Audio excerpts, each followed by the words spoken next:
Once again, got some fire. We always opening up chambers in the Bible, giving y'all the proof, showing you, from a perspective that other people are not going to show you. That's just obvious. Today we're going to be talking about why the early leadership of Israel was Egyptians. We got to talk about that. That they really didn't have no confidence in them other tribes. They didn't have no confidence in them other tribes because that's why, Israel fell apart, because, they when they began to focus on them other tribes, not the ones that connected to Egypt, directly connected. Now, I'm gonna point out the particular members of that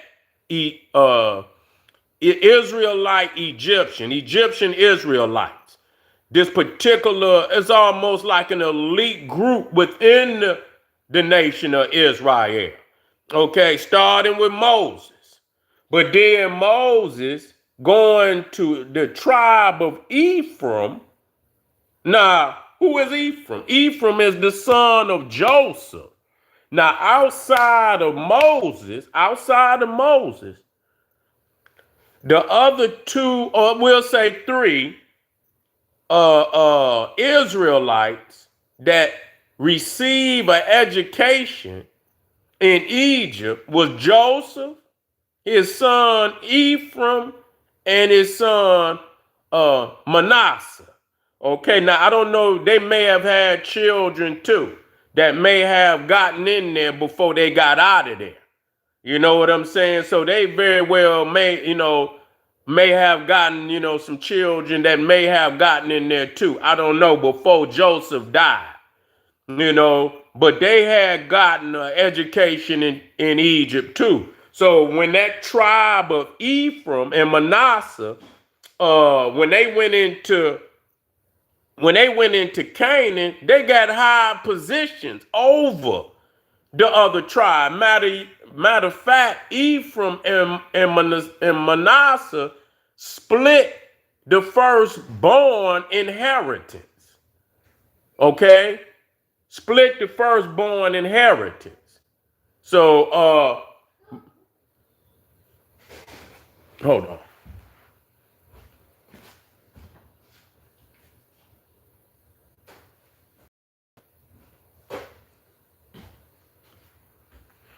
Split the first, so Manasseh, Ephraim split the firstborn inheritance, and in the Bible, Jacob, which later became Israel, referred to Ephraim as his firstborn son.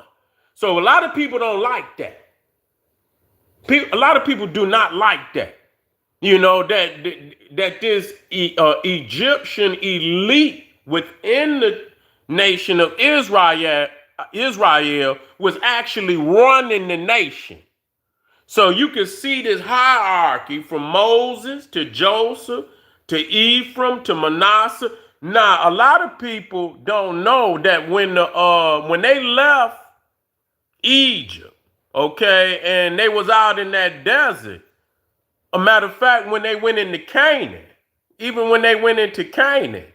that the Ark of the Covenant was held in the land of Ephraim for over, I believe, 400 years. Over Shiloh. So they were also the Egyptian elite within the Israelite nation was in charge of the Ten Commandments. They were in charge of the Ark of Covenant. You see? So what are we showing here is that even in you got to read between the lines. This is a lot of parables, a lot of esoterical information. And so you have to kind of peel back and see that they're giving up information about how they took knowledge from Africa to build what they had. You see? Yeah, to build what they had. We understand that Egypt was before the Bible. Okay, we're using that for people that's in the Bible that need to get to Egypt. So we understand that you're not coming over here saying nothing that nobody know. Okay, so I mean, if you're thinking you're somehow typing in some miraculous and profound information that nobody know, please save your fingers. You know what I'm saying? You know, we're trying to reach an audience that is in the Bible but stuck because they don't understand the true history of Egypt and Africa. Okay, so everybody over here know what that is, family. So don't get your fingers tired typing what everybody already know. Okay, so anyway, but we're showing that even when they went into Canaan, you feel what I'm saying? That it was the elite of the Israelites who had an education in Egypt, that were in charge of that nation. And as soon as in Ephraim, they went astray too, according to the book. They went astray because it wasn't like they were, the top echelons of priesthood in Egypt. They got some education, but they wasn't the top. So even when they left Egypt, you didn't unplug from, you didn't unplug from that power source. So they were still, they were more educated than the rest of them.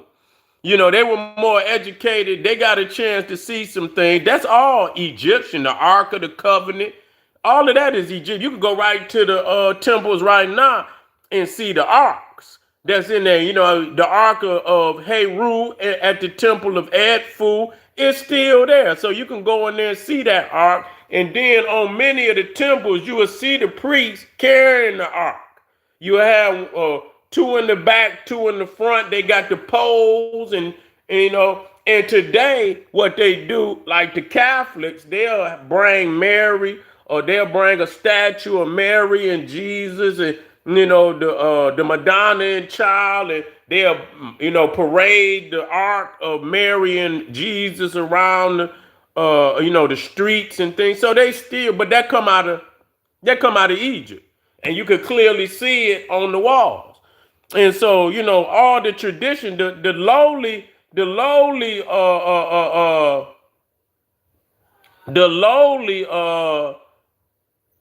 Hebrews, they didn't have access to that.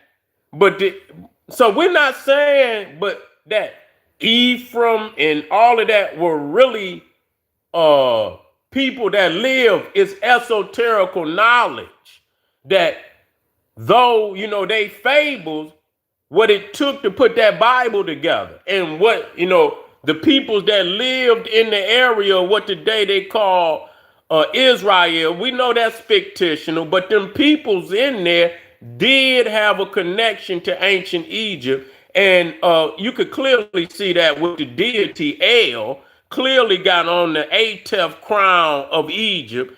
Not only did he have the 8th crown on, he had the crown of Upper Egypt on his head. That's El. So even when you break it down, because they call their God Elohim and El Shahada and all of this, and when you look and see that El is depicted similar to Osiris and Amen, you can see that they're worshiping the African Egyptian deity through El anyway.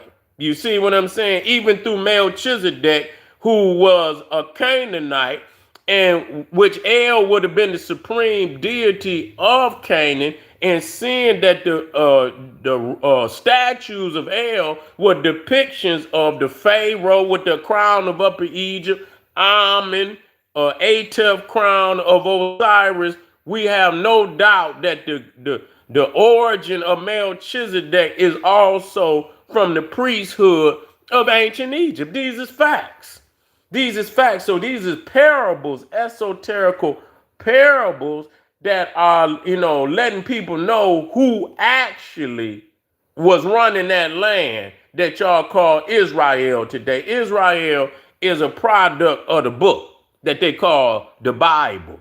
Other than that, they have no documentation of any kings, of any prophets in the land. They don't have literature that go back to the time They say, the prophets and the kings lived in the land. They don't have no evidence. And that alone lets us know that it was fictional.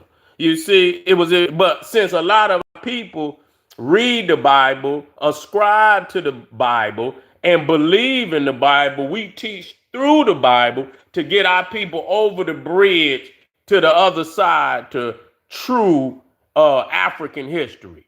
You understand what I'm saying? And that don't mean you have to discard the Bible. You don't have to discard it. It's a book like any other book. And just like you reference any other book, you can reference the Bible. It don't need to be thrown away.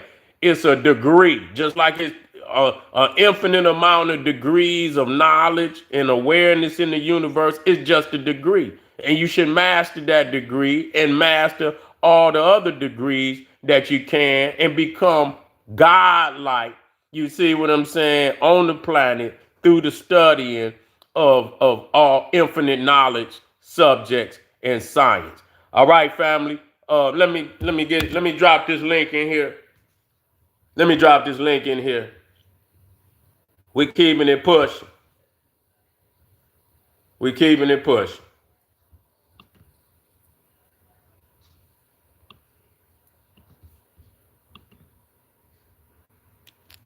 We're in the house, family.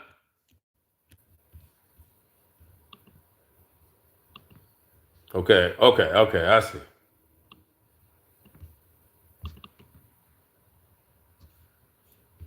Let me drop this link in. Get over there to Patreon, family. We got that file over there for you. Don't hesitate. Don't procrastinate. Click that link and begin to think. I'm about to put it in there for you right now. Click that link and begin to think. All right, let me drop it down in here for you.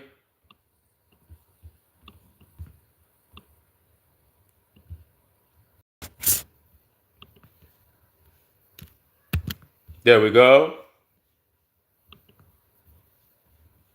And I'll see you in a second, family. We got some more fire. Get the degree. It's for you. All right, peace.